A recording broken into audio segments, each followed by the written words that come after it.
예수님께서 부활하셨습니다. 사망 권세를 깨뜨리시고 부활하셨습니다. 사람의 죽음과 여러분 저주와 모든 것들을 깨뜨리시고 부활하셨습니다. 예수님의 부활은 죽음을 죽여버린 생명입니다. 할렐루야. 그런 것처럼 우리도 부활하실 것입니다. 선포합니다. 어둠은 떠나갈지어다. 저주는 떠나갈지어다. 가난도 떠나갈지어다. 질병도 떠나갈지어다. 예수가 채찍에 맞음으로 내가 나음을 입었노라. 네덜란드에 유명한 신학자 한 분이 있어요. 아브라함 카이퍼라는 사람이에요. 그분은 신학자이면서도 네덜란드의 수상까지 역임을 합니다. 그런데 그분이 이런 말을 했어요. 오늘날 기독교인들의 최고의 약점은 기독교를 삶의 체계로 인정하지 않는다는 것입니다. 여러분, 이것이 무슨 말씀입니까? 예수 믿는 기독교인들이 하나님의 말씀을 삶의 체계로 인정하지 않는다는 말이에요. 삶의 체계란 내 삶의 모든 기본 베이스부터 시작해서 내 삶의 모든 영역에 이르기까지 근본적인 가치를 의미합니다.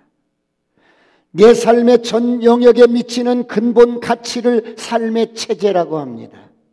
그런데 오늘날 기독교인들은 하나님의 말씀을 이런 삶의 체제로 인정하지 않고 어떻게 살아간다고요? 기독교를 사상으로 여기고 살아가요. 사상적인 체계로. 여러분, 사상 체계란 무엇을 의미합니까? 내가 어떤 사상에 관심을 갖는 것을 말합니다. 기독교는 내 사상일 뿐이야. 그렇다면 기독교를 삶의 체계로 받아들이는 사람과 사상 체계로 여기는 사람과 무엇이 다를까요? 기독교를 삶의 체계로 받아들인 사람은 기독교의 진리를 받아들일 뿐만 아니라 하나님의 말씀대로 삶을 살기 위해서 올인을 합니다.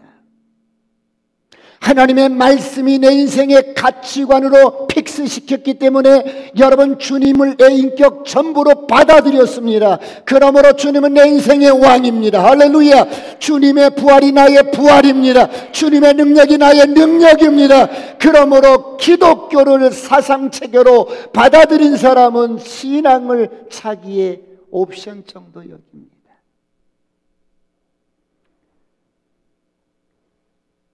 기독교도 다른 사상 가운데, 여러 사상 가운데 하나 정도로 여깁니다. 내가 기독교를 사상으로 받아들였을 뿐입니다. 그러므로 하나님의 말씀에 온 정성을, 예배에 집중을, 생명을 기울이는 것이 아니라 기독교를 사상체계로 생각하는 사람은 교회를 다니지만 신앙과 삶이 분리되어 있어요. 신앙을 내 삶의 일부로 생각하기 때문에 부활도 하나의 사상일 뿐이야. 부활도 하나의 종교적인 사상일 뿐이야. 실제로는 믿지 않아요. 사랑하는 성도 여러분, 오늘 여러분은 어떻습니까? 여러분의 자녀들에게, 아니 여러분에게 한번 물어보십시오. 부활을 믿느냐? 당신은 부활을 믿습니까? 여러분의 자녀들에게 한번 물어보십시오.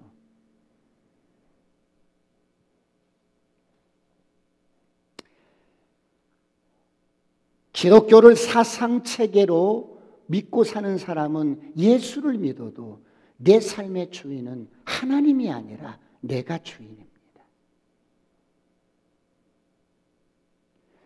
그러므로 하나님의 말씀이 나를 다스리는 것이 아니에요. 여러분, 하나님의 말씀에 순종이 안 돼요. 사상인데, 사상일 뿐인데 내가 하나님의 말씀을 취사 선택하는 거야.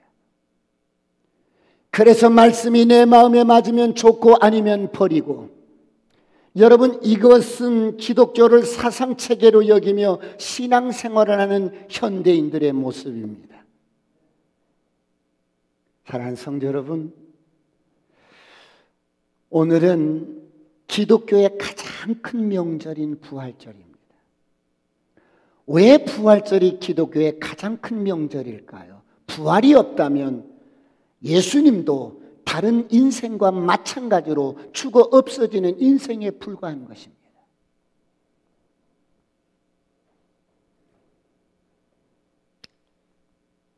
그런데 예수님은 오늘 사망 권세를 깨뜨리시고 부활하셨습니다. 죽음의 권세를 깨뜨리시고 부활하셨습니다. 죽음을 죽이시고 부활하셨습니다. 그러므로 예수님은 부활의 첫 열매가 되셨습니다.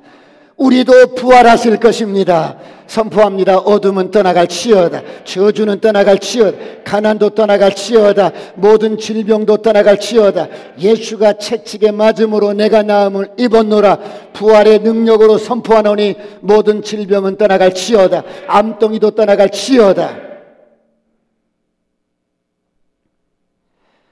초대교회 성도들은 바로 이 복음을, 이 부활을 복음의 핵심으로 붙들고 살았어요. 예수님이 살아나셨다. 이 한마디였습니다. 예수님께서 부활하신 것이 그들의 삶의 체계였고 전부였습니다. 그들은 부활의 증인으로 살았어요.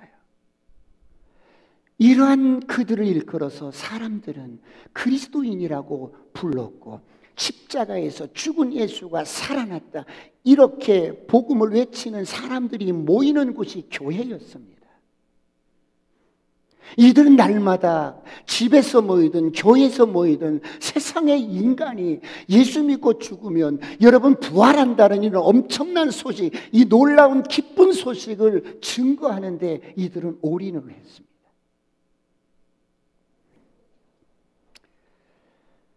부활의 능력으로 살아가는 저와 여러분이 되시길 축원합니다. 오늘 말씀은 여러분들도 잘 아시는 내용입니다. 배단이라고 하는 작은 마을이 있었습니다. 수원의 송죽동이라는 작은 마을이 있는 것처럼 그곳에는 나사로와 마리아와 마르다라는 삼남매가 살고 있었었지요. 예수님께서 지상에 계실 때 가장 많이 방문했던 가정입니다. 이 가정은 잘 사는 집도 아니었어요. 부모님이 계신 것도 아니었어요. 오빠와 두 여동생이 살아가는 자식도 없는 가정이었어요. 예수님께서 예루살렘에 오시는 길이면 늘 이 집에 머물다가 가셨습니다. 그 가정은 가난했지만 아주 귀한 가정이었어요. 어쩌면 세상에서 가장 아름다운, 가장 복된 가정이었을 것입니다. 왜 그렇습니까? 예수님을 극진히 섬겼습니다. 예수님이 그 가정에 갈 때마다 편하게 쉬실 수가 있었어요. 그래서 예수님도 그 가정을 무척이나 사랑하셨습니다. 그런데 그 가정에 어려운 일이 생겼어요. 원치 않는 일이 생긴 겁니다. 그 가정에 기둥이자 대들보인 오빠 나사로가 죽을 병에 걸린 것입니다. 놀란 동생들이 예수님께 기별을 보냈습니다. 예수님, 눈을 뜨세요. 빨리 오셔서 우리 오라버니를 고쳐주세요. 그러는 거예요. 사람을 보냈어요. 그런데 그 말씀을 듣고 예수님은 한 걸음에 오시는 게 아니라 일부러 더 지체하시는 거예요. 바로 베다니 동네로 오시지 않고 예수님이 그토록 사랑하시는 나사로인데 급한 부탁을 받고도 예수님이 일부러 더디 오시는 거예요. 그러자 그 어간에 나사로가 죽었어요. 장례까지 치렀어요. 오빠의 죽음 앞에 마르다와 마리아는 마음이 슬프고 무너졌어요.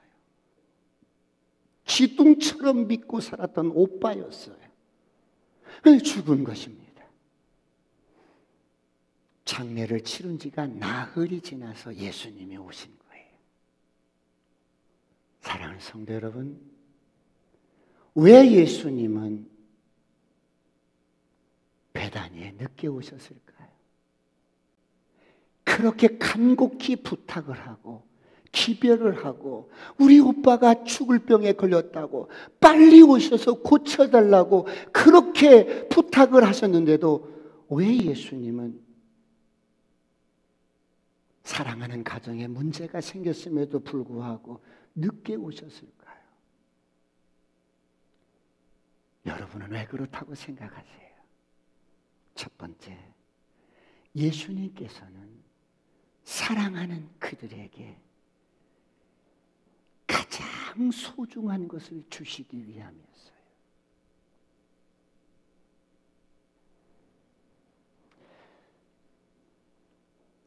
여러분, 지금 예수님은 그 집에 들리면 어쩌면 이 땅에서 마지막으로 방문하게 될 거예요. 이제 예수님은 예루살렘에 가셔서 십자가에 못 박혀 죽으셔야 합니다. 마지막으로 가시는 여정 속에 이 지구상에서 가장 사랑했던 이 가정에 예수님은 마지막으로 가장 귀한 선물을 주고 싶었어요. 사랑하는 성도 여러분, 여러분들이 마지막으로 이 세상을 떠날 때 여러분의 자녀들에게 선물을 주신다면 무엇을 주시고 싶으세요? 여러분이 이 땅에 사시다가 자녀들에게 마지막으로 주고 싶은 선물이 있다면 무엇을 선물로 주시고 싶으세요? 목사님, 저 강남에 좋은 집이나 아파트 한 채를 선물로 주고 싶습니다. 네, 그럴 수 있어요. 목사님, 저는 백지수표를 하나 주고 싶어요. 능력이 되거든요. 네, 그러실 수 있어요. 목사님, 저는 내 자식이, 금쪽 같은 내 자식이 평생 먹고 살 수 있도록 이 연금을 선물로 주고 가고 싶어요.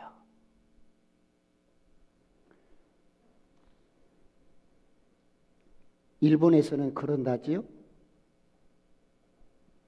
부모와 함께 사는 자녀가 늘어나서 부모가 돌아가셔도 사망신고를 하고 부모에게 나오는 연금을 계속 받아서 쓴대요.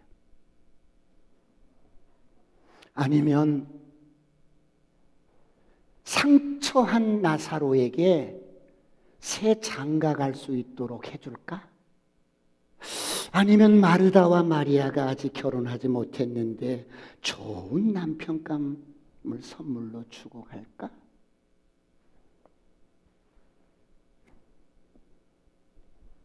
예수님께서 지금 이들에게 가장 필요한 선물을 주고 싶었어요. 사랑하는 성도 여러분, 여러분 같으면 무엇을 선물로 주시겠어요?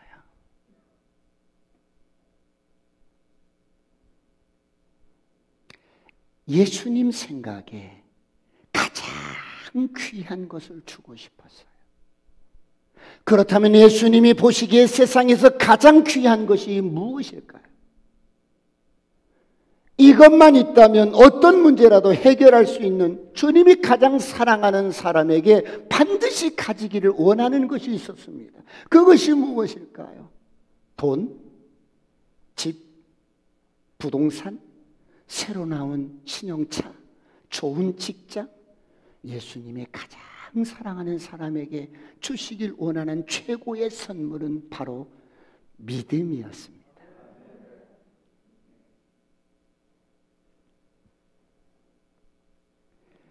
이 세상에서 믿음보다 소중한 것은 없습니다. 이 세상에서 믿음보다 가치 있는 것은 없습니다. 그러므로 믿음은 금보다 귀한 것입니다. 할렐루야. 그러므로 여러분, 믿음은 천국 가는 티켓입니다. 금보다 더한 믿음은 참 보배 되도다.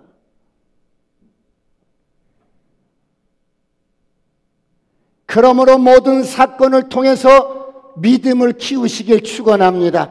예수님이 이거 빨리 응답해 주셔야 되는데 예수님이 왜 이거 빨리 응답해 주지 않으시지? 믿음을 키우세요. 믿음을 키우시길 축원합니다. 축원합니다. 기도 응답이 더디 됩니까? 믿음을 키우세요.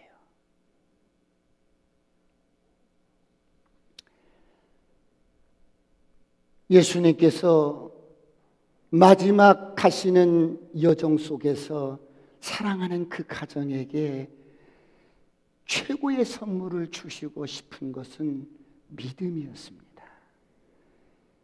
이 믿음 중에서도 최고의 믿음이 뭐예요? 바로 죽은 자가 다시 사는 부활신앙입니다. 오늘 이런 은혜가 있기를 축원합니다. 삶과 죽음을 넘어서는 부활신앙을 갖게 하는 것이었어요. 주님은 이 믿음을 최고의 선물로 주고 싶으셨습니다. 그래서 주님은 일부러 늦게 오셨어요. 빨리 가서 병을 고쳐주면 사실 고침받는 것으로 끝날 수 있어요.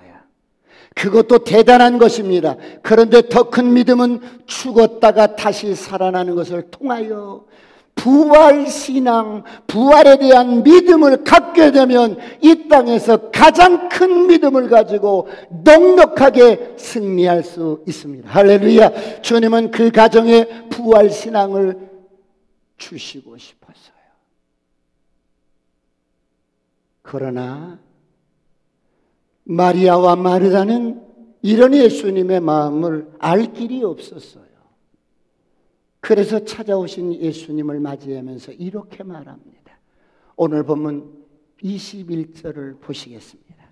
다 같이 합독할까요? 시작. 마르다가 예수께 여짜오되 주께서 여기 계셨더라면 내 오라버니가 죽지 아니하였겠나이다.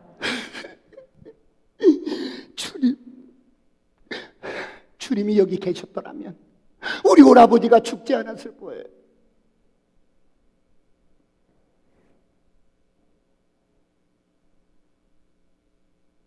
당신이 여기 계셨더라면 우리 오라버지가 죽지 않았을 거예요. 그러면서 지금이라도 뭔가를 주시기를 원한다는 거예요. 22절을 보겠습니다. 22절 다 같이 시작. 그러나 나는 이제라도 주께서 무엇이든지 하나님께 구하신 것을 하나님이 주실 줄을 아나이다. 그러나 내가 당신의 능력은 압니다. 당신이 원하는 것은 무엇이든지 다 하실 수 있는 분이라는 것을 압니다. 그런데 지금 이 마르다가 간절히 원하는 게 뭐겠어요? 두 번째, 죽은 오빠가 다시 살아나는 거예요. 그런데 이걸 말을 못하는 거예요. 죽은 오빠가 살아나는 것입니다. 이렇게 말을 못하는 거예요. 그러나 마음속에는 어때요? 죽은 오빠가 살아나는 것이 소원입니다. 마르다는 마음속에 간절히 원하는 것은 죽은 오빠가 살아나는 것이에요. 그러나 현실적으로, 이성적으로 그런 일은 바랄 수가 없다는 거예요. 왜냐하면 죽은 자가 살아나는 것은 우리 인간의 이해와 인간의 능력을 벗어나는 일이기 때문에.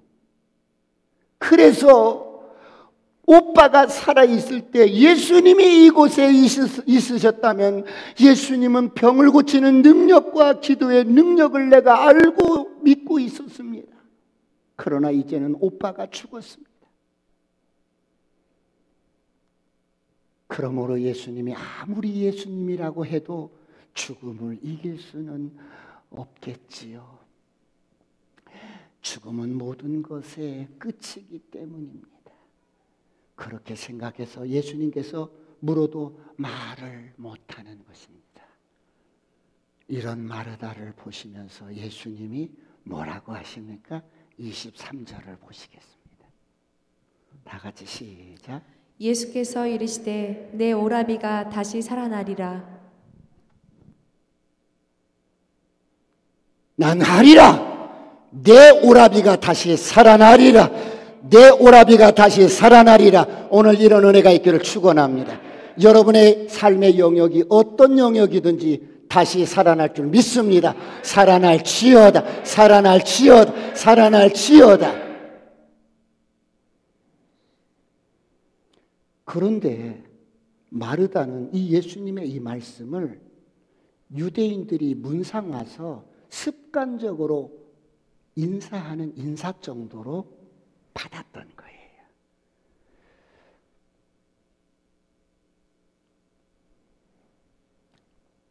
오빠 죽었지만 다시 살아날 거야.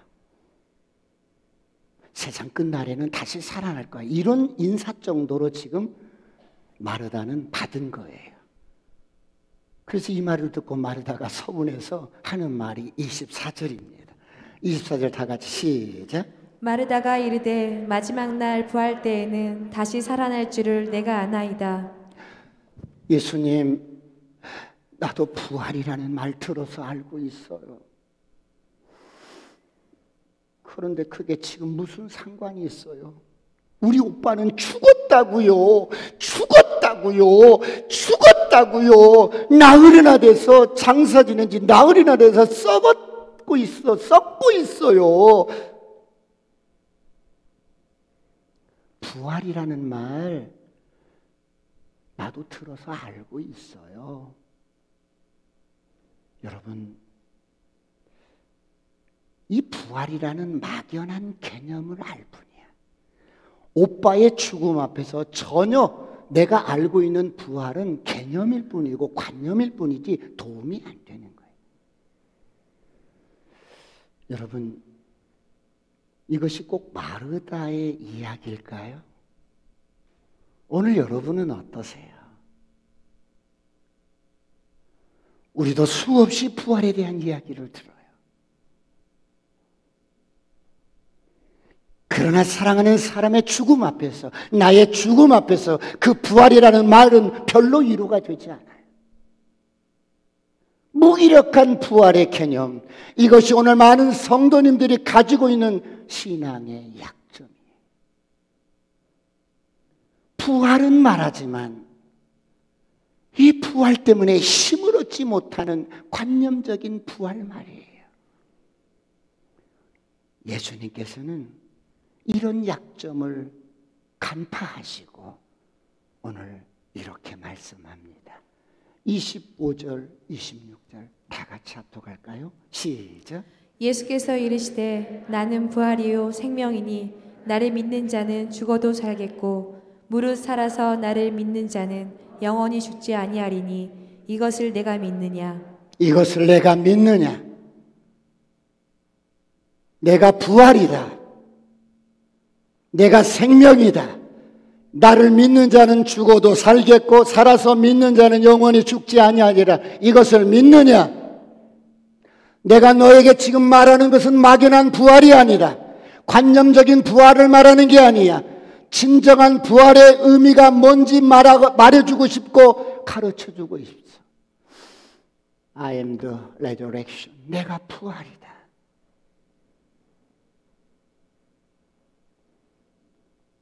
그러므로 내 앞에서는 죽은 자도 다시 살아난다. 할렐루야.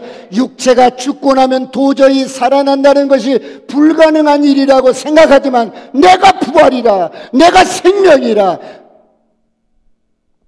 내 앞에서는 죽음이 문제가 되지 않는다. 얼마든지 나는 살릴 수가 있다. 할렐루야. 오늘 이런 은혜가 있기를 축원합니다. 그러므로 예수는 인간의 모든 문제의 해결자입니다. 여러분, 예수님이 볼 때에 이 육체의 죽음, 육체가 죽어서 몸이 썩는 것은 죽음이 아니다. 얼마든지 이런 것은 살릴 수가 있다. 진짜 죽음이 뭔 줄 아니? 부활이요 생명이신 예수님으로부터 관계가 끊어지는 것이야.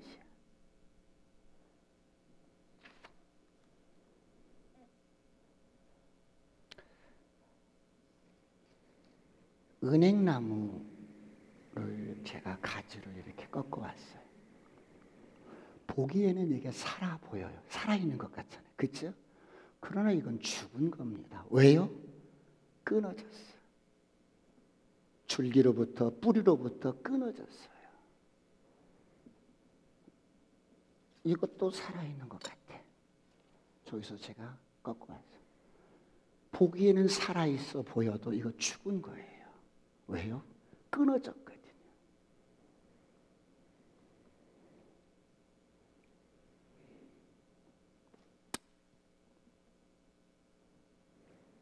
사람도 마찬가지예요. 살아있는 것 같은데 정말 부활되신 예수님의 생명이 없는 사람, 예수님을 믿지 않으면 그 사람은 살아있다고 해도 죽은 것이라는 거예요. 다시 한번 부활 생명이 여러분의 것이 되시길 축원합니다. 축원합니다. 어떤 목사님이 하나님께서 사람 낚는 업으로 부르셨는데 그냥 교회를 개척하고 때가 되면 하나님이 영혼들을 불러주시겠지라고 생각하고 그냥 이렇게 견디고 버티면서 목회를 하셨어요. 그런데 어느 날 이 목사님의 180도 확 변한 거야. 그 변하게 된 계기가 뭐였냐면 아침에 볼 일이 있어서 이렇게 집을 나갔는데 앞에서 사람이 걸어오는데 사람이 아니라 해골이 걸어오는 거야. 뼈가 걸어오는 거야. 이렇게 뼈가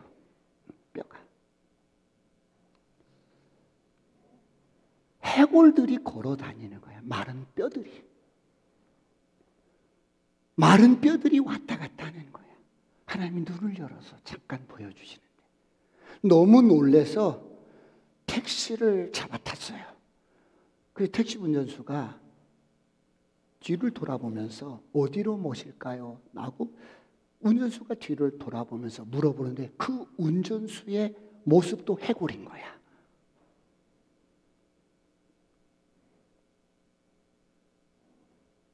얼마나 충격이겠어요.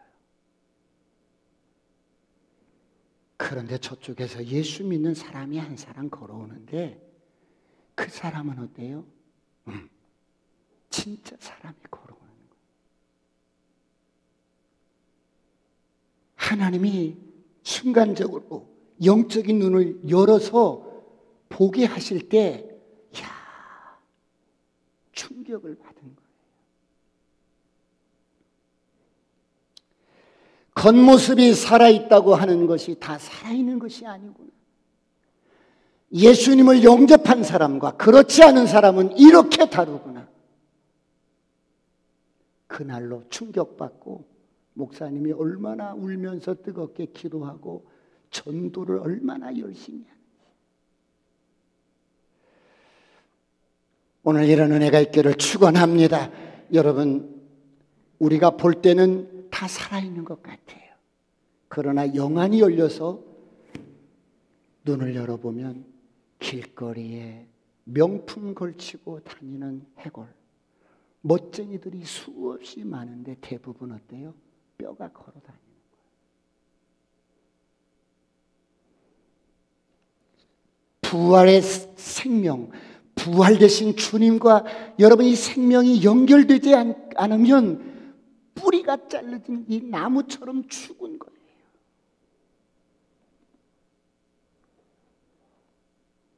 오늘 예수님이 이렇게 소망 없던 저와 여러분을 찾아오셔서 우리에게 영원한 부활 생명을 넣어주셨습니다. 부활하신 주님을 찬양합니다. 그러므로 육체의 생명이 끝났다고 마리아야 울지 마라. 내가 부활이다. 내가 생명이다. 네가 이것을 믿느냐?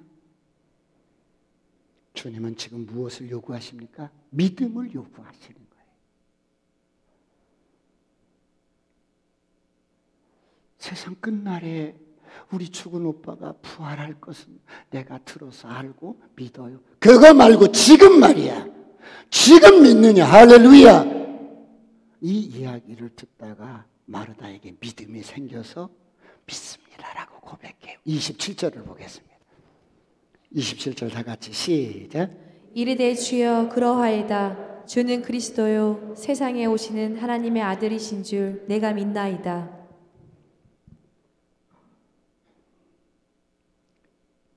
내가 믿습니다. 주님, 내가 믿습니다. 주님은 이렇게 믿음을 넣어주시고 그 믿음의 고백을 받으신 후에 예수님이 어떻게 하십니까? 나사로야, 나오너라.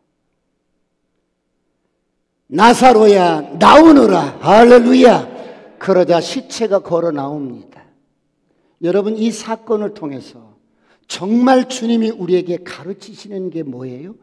우리에게 말씀하시려는 게 뭐예요? 세 번째, 저와 여러분도 부활을 믿고 부활의 생명으로 살으라는 거예요.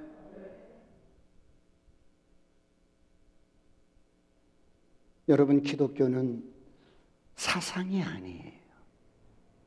이념이 아니에요. 삶의 실제예요.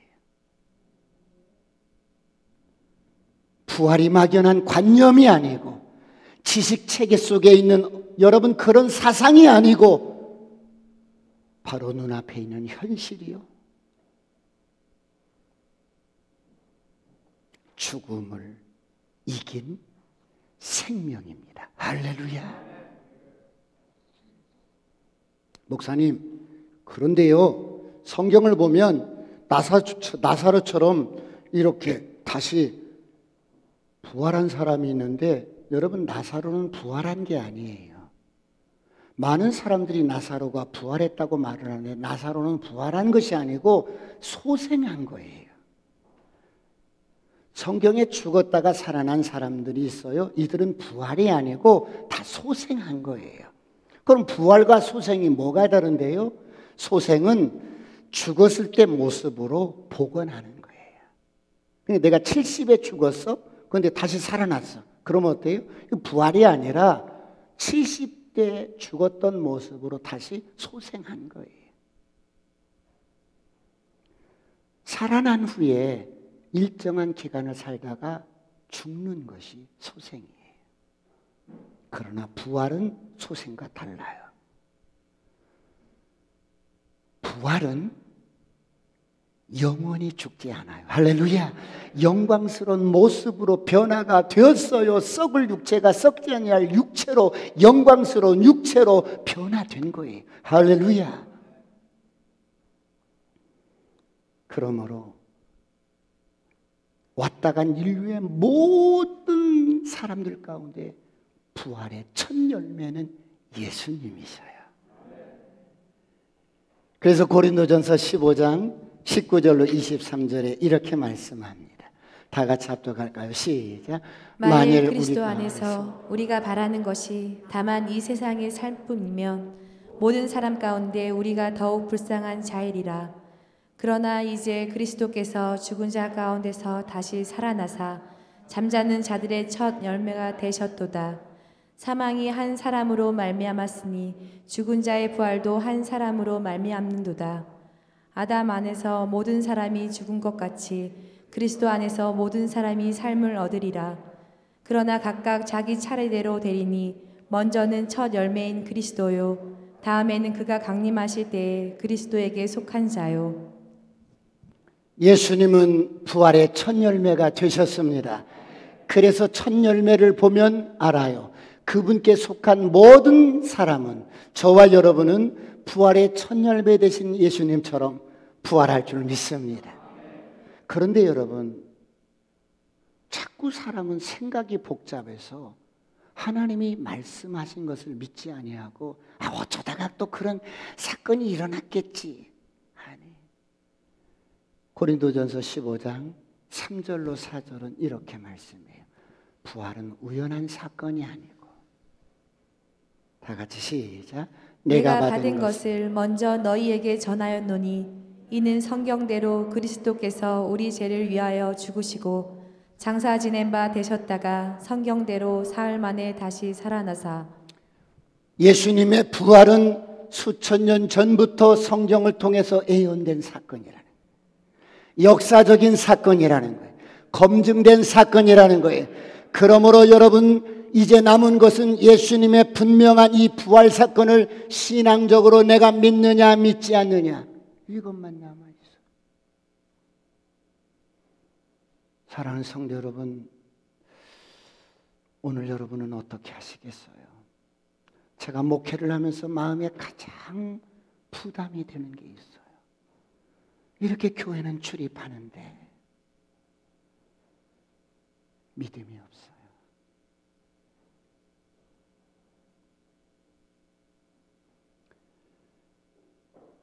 내가 뭐 예수님의 부활을 인정하고 인정 안 한다고 해서 예수님의 부활이 취소되는 것도 아니에요. 예수님의 부활은 누가 인정한다고 해서 뭐 되는 게 아니고 인정 안 한다고 해서 취소되는 것도 아니고 이건 역사적으로 변함없는 사실이에요. 너무 명백한 사실이고 성경대로 그분은 오셔서 성경대로 죽으셨다가 사흘 만에 성경대로 부활하신 분이에요. 문제는 교회를 이렇게 출입을 해도 기독교를 사상적으로 여기고 어떤 관념적으로 여기고 그래서 여러분 부활을 믿지 않으면 내가 예수님으로부터 멀어지는 거예요.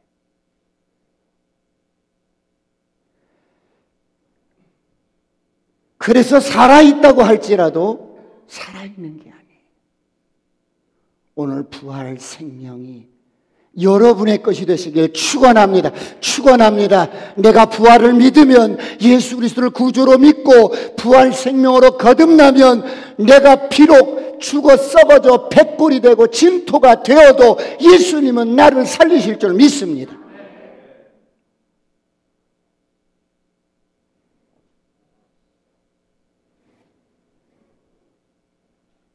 오늘 부활절을 맞이해서 이 소중한 부활이 저와 여러분의 것이 되며 이 부활의 능력으로 살아가는 저와 여러분이 되시길 축원합니다. 사랑하는 성도 여러분, 마지막으로 왜 저와 여러분이 주님처럼 진실하게 살아야 할까요? 왜 저와 여러분이 주님처럼 인내하면서 살아가야 할까요? 왜 저와 여러분이 주님처럼 희생하면서 살아가야 할까? 왜 저와 여러분이 철없는 저들을 사랑하면서 살아가야 할까?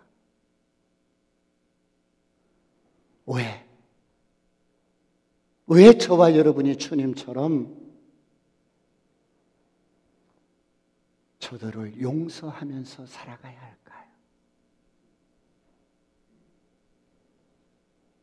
왜요? 왜 저와 여러분이 하나님 나라의 일을, 교회 섬기는 일을, 봉사하는 일을 왜 충성스럽게 힘을 다하여 섬기며 살아가야 할까요? 부활이 없다면 아무 의미가 없어요. 부활이 없다면 아무 의미가 없어요.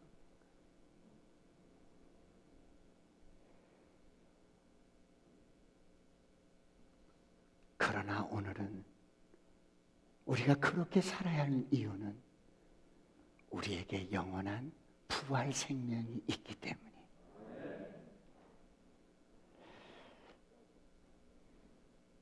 죽음으로 끝나는 인생.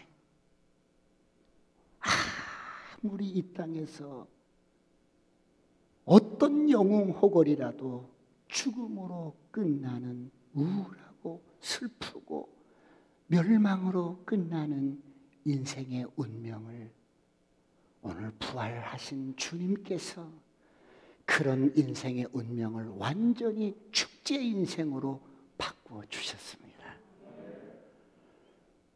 오늘 예수 믿는 저와 여러분은 부활 생명으로 승리하는 삶을 사시길 축원합니다. 오늘 묻습니다. 마지막으로 나는 부활이요 생명이니 나를 믿는 자는 죽어도 살겠고 무릇 살아서 믿는 자는 영원히 죽지 아니하리라.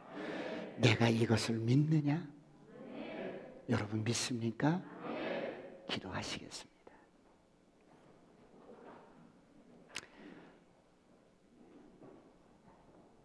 간단하게 네 가지 기도 제목을 제가 불러드리겠습니다. 첫 번째, 예수님 가장 사랑하는 자에게 주시기를 원하시는 게 믿음이었습니다. 이 부활 생명, 죽어도 사는 이 부활 신앙의 믿음을 더해 주옵소서. 금보다 더 귀한 믿음을 주시옵소서. 하나님, 두 번째, 우리 교회가 외장공사를 합니다. 이 일에 우리가 모두 다 동참하게 하시고 기도하게 하시고 하나님 충성스럽게 헌신하게 하옵소서. 세 번째, 하나님 이 부활의 생명을 증거해서 영혼들을 주께로 인도하고 하나님 영혼들을 전도할 영혼들을 마음에 품고 기도하게 하옵소서. 네 번째, 코로나가 종식되어져서 아직도 코로나 때문에 하나님 앞에 나오지 못하는 심령들을 주께서 축복해 주옵소서. 다 같이 이런 기도 제목을 가지고 주여 삼창하시고 통성으로 간절히 기도하시겠습니다.